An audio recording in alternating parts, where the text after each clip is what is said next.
अभी ईरान में क्या किया है, हार्मुज जल संधि कैसे बंद किया है, जीपीएस स्पूफिंग दिखा दिया है, जिसको दिखा रहा है कैसे जाएंगे तो कह रहा है बाएं जाइए, बाएं जा रहा है तो देख रहा है दूर दूरी, तो घाट के किनारे लेके चल आया। उसको बुला रहा है कहाँ पे, जहाँ मिसाइल लगैले है, जैसे मान के चले समुद्र के नीचे बारूद लगा दिया, आप कहेंगे निकलने के लिए तो कहा निकलो निकलो निकलो, उधर से नहीं जाओ इधर से जाओ, तो वो दिखाएगा गूगल में कि हाँ दाहिने बाएं बाएं बाएं, बस बस बस बस धान उड़ गया जा। यही कोनो जहाज साइड में खड़ा है, यार फंस गया, मैंने सोचा बुला रहा है उधर, बुलाती है मगर जाने का नहीं। ईरान के प्रधानमंत्री जिनका हेलीकॉप्टर गिरा था, वो अमेरिका अगर जीपीएस स्पूफिंग कर देगा तो जहाज गायब हो जाता। प्रधानमंत्री एयर इंडिया के जहाज से जाते थे जिसपे कोई सुरक्षा के लिए कोई सिस्टम नहीं था, अगर जीपीएस स्पूफिंग कर देगा तो जहाज गायब हो जाता था। जीपीएस स्पूफिंग मतलब जब आप आसमान में जाते हैं तो आपको कुछ नहीं दिखता है, केवल नीला नीला चारों ओर दिखता है, और वहां दाहिने है कि बाएं, यहाँ भटक जाएंगे तो पता नहीं चलेगा, पता चला तो आपको जाना चाहिए दाहिने, आपको बाएं गए हिंद महासागर के ऊपर लेके चल जाएगा। अब आपका पेट्रोल खत्म होने लगेगा, फ्यूल जा, अब रास्ता जाना है इधर, तो आपको गूगल में दिखाएगा कि हाँ इधर जाइए, दिल्ली इधर है, दिल्ली इधर है, दिल्ली रहेगा किधर उधर। अब आपको वहां किसके भरोसे जा रहे हैं, गूगल के भरोसे, और लेके चल जाएगा कहीं और।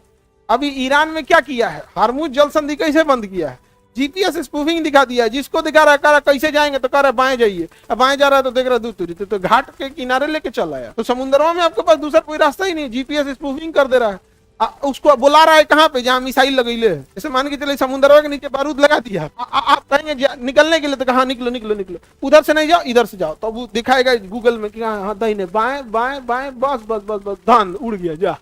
यही कोनो जहाज साइड में खड़ा है, यार फंस गया, मैंने सोचा बुला रहा है उधर, बुलाती है मगर जाने का नहीं, भड़का देगा। उसे जीपीएस स्पूफिंग कहते हैं। हाँ, संप्रभुता क्या है, इनडायरेक्टली हम लोग को इतना टॉर्चर कर देगा कि हम आपसे सामान नहीं लेंगे, आपको ये सिस्टम नहीं देंगे, आपको जहाज नहीं देंगे। अब जैसे समझिए अमेरिका के सामने मजबूरी क्या है, अमेरिका कह देगा ईरान से तेल मत खरीदिए, हम लोग नहीं खरीदे। अमेरिका ने कहा कि रूस से तेल मत खरीदिए, हमने मना कर दिया। अब आपके मन में एक सवाल आएगा कि अगर हम खरीदने लगे, अमेरिका की बात ना माने, तो अमेरिका क्या ही कर लेगा, युद्ध थोड़ी कर देगा। अमेरिका हमारी मजबूरियों का फायदा उठाएगा। एग्जाम्पल के तौर पर समझो, अगर अमेरिका ने हमसे कहा कि हम रूस का तेल हम मत खरीद, हम लोग कहेंगे ना तुम्हारे अब्बा का नौकर है, हम लोग रसिया से तेल खरीदेंगे, ईरान से भी खरीदेंगे। अगर हमने ये बोला तो अमेरिका कहेगा ठीक है कोई बात नहीं। अमेरिका अपनी एक कंपनी को उठाएगा, बोइंग। किस कंपनी को? इसने एक जहाज बनाया है बोइंग 777, बोइंग 777, और यही जहाज को यूज करते हैं हमारे पीएम और हमारे राष्ट्रपति। और हर जहाज में कोई ना कोई हर महीने सॉफ्टवेयर अपडेट आता है, कोई पार्ट पुर्जा अगर गड़बड़ होता है तो उसका जगह रिप्लेस किया जाता है। खूब से खूब आप 6 महीना चला सकते हैं बिना सर्विसिंग का, 6 महीना नहीं चला, उसका रूल है, और 3 महीने पे उसको सर्विसिंग में जाना है, क्योंकि हवा में रहता है ना, एगो नट बोल्ट क्या है कुछ नहीं है, ये दुनिया भर का सामान है। उसका इंजन है, ओवरहॉलिंग है, उसका सॉफ्टवेयर अपडेट है। जैसे व्हाट्सएप पे कैसे सॉफ्टवेयर आ जाएगा, आपको अपडेट कभी कभी मैंडेटरी अपडेट डाल देगा, अपडेट कीजिए नहीं तो कुछ नहीं देगा, कर देता कि नहीं। आप चलिए मत मानिए, अमेरिका के बाद मत मानिए, जहिया बंद किया उस दिन उड़ना बंद हो जाएगा, फिर अब दूसरा जहाज से उड़ना पड़ेगा। तो आप समझिए अमेरिका केवल टेक्नोलॉजी देता है, ये आपको लगता है, वो पहले अपनी टेक्नोलॉजी को देख के आपको मजबूर कर देता है कि आप उस टेक्नोलॉजी पे आ जाइए, और जब आ जाते हैं तो उसका सॉफ्ट पावर के तौर पे यूज करता है। समझा गया?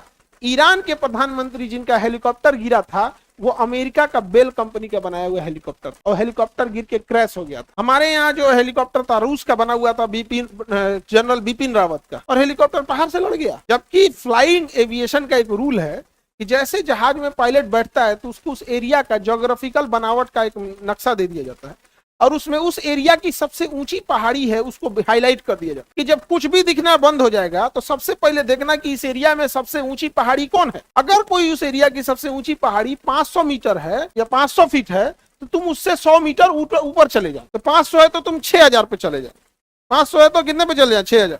अब उसमें खोजना तुमको दिख रहा है कि नहीं दिख रहा है। इनका ऊंचाई पे नहीं गया, लड़ गया।